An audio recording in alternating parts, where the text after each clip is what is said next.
बिस्मिल्लाहिर्रहमानिर्रहीम। अस्सलाम वालेकुम। उम्मुल मोमिनीन हज़रत उम्मे हुबैबा बिन्त अबू सुफ़ियान रज़ियल्लाहु अन्हु आपका निकाह रसूल पाक सल्लल्लाहु अलैहि वसल्लम के साथ हो गया और आप रज़ियल्लाहु अन्हु अमीरुल मोमिनीन बन गए। आप रज़ियल्लाहु अन्हु का हकीकी नाम रमला था। आप रज़ियल्लाहु अन्हु के वालिद अबी सुफ़ियान और वालिदा सफ़िया बिन्तुल आस थी। बाज़ मौरख़ीन ने आप रज़ियल्लाहु अन्हु का नाम रमला और बाज़ ने हिंद भी लिखा है। आप रज़ियल्लाहु अन्हु रसूल पाक सल्लल्लाहु अलैहि वसल्लम की पौसियत से 17 साल कबल पैदा हुए। आप अवाइल इस्लाम में ही मुसलमान हो गई थी। आपका पहला निकाह उबैदुल्लाह बिन हजश से हुआ था। उबैदुल्लाह बिन हजश हज़रत अब्दुल्लाह रज़ियल्लाहु अन्हु बिन हजश का भाई था। उबैदुल्लाह बिन हजश ने हबशा उम्मे हुबैबा रज़ियल्लाहु अन्हा के साथ हिजरत की। वहाँ इनकी लड़की हुबैबा पैदा हुई, जिसके नाम पर इनकी कुनियत उम्मे हुबैबा मशहूर हो गई। हबशा में अब्दुल्लाह बिन हजश ने मुर्तद होकर ईसाईयत इख्तियार कर ली और शराबों के बाबे में नहक होकर अपनी जान ज़ाया कर दी। उसके मरने के बाद रसूल पाक सल्लल्लाहु अलैहि वसल्लम ने निजाशी के ज़रिए से आप रज़ियल्लाहु अन्हु की मुद्दत के बाद पैगाम निकाह भेजा, जो कि आपने कबूल फरमाया और आपका निकाह रसूल पाक सल्लल्लाहु अलैहि वसल्लम के साथ हो गया और आप रज़ियल्लाहु अन्हु अमीरुल मोमिनीन बन गए। एक और रवायत के मुताबिक आप रज़ियल्लाहु अन्हु का निकाह रसूल पाक सल्लल्लाहु अलैहि वसल्लम के साथ हबशा में नहीं बल्कि मदीना में हुआ था।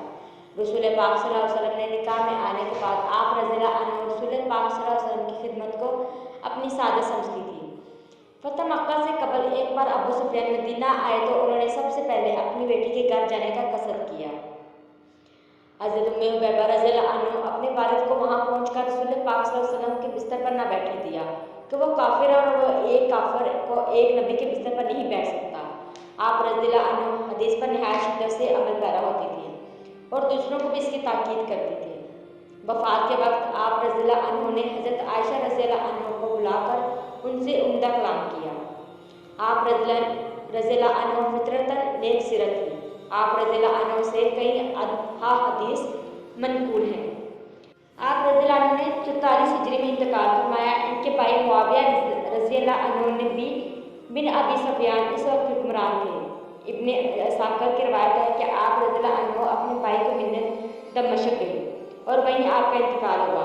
आपकी कब्र दमिश्क में है, लेकिन दीगर मौरख़ीन के मुताबिक आप रज़ियल्लाहु अन्हु का इंतकाल मदीना में हुआ और आपकी कब्र भी वहीं पर है। वफ़ात के वक्त आप रज़ियल्लाहु अन्हु की उम्र 73 बरस थी। ज़ैनुल आबिदीन रज़ियल्लाहु अन्हु से मनकूल है कि मैंने एक बार अपने मकान का गोशा खुदवाया तो वहाँ से एक कुतबा मिला जिस पर लिखा था ये रमला बिन सुगरा की कब्र है। चनाचा मैंने इसको वहीं रखकर अब वहीं रख दिया। उबैदुल्लाह बिन हजश से आपकी 2 औलाद हुई, एक अब्दुल्लाह और एक हबीबा। हुबैबा ने गौश रिसालत में तरबियत पाई और उर्वा बिन मसूद सकी राइस आज़मी कबीला सकफ के बेटे दाऊद से मंसूब हुए।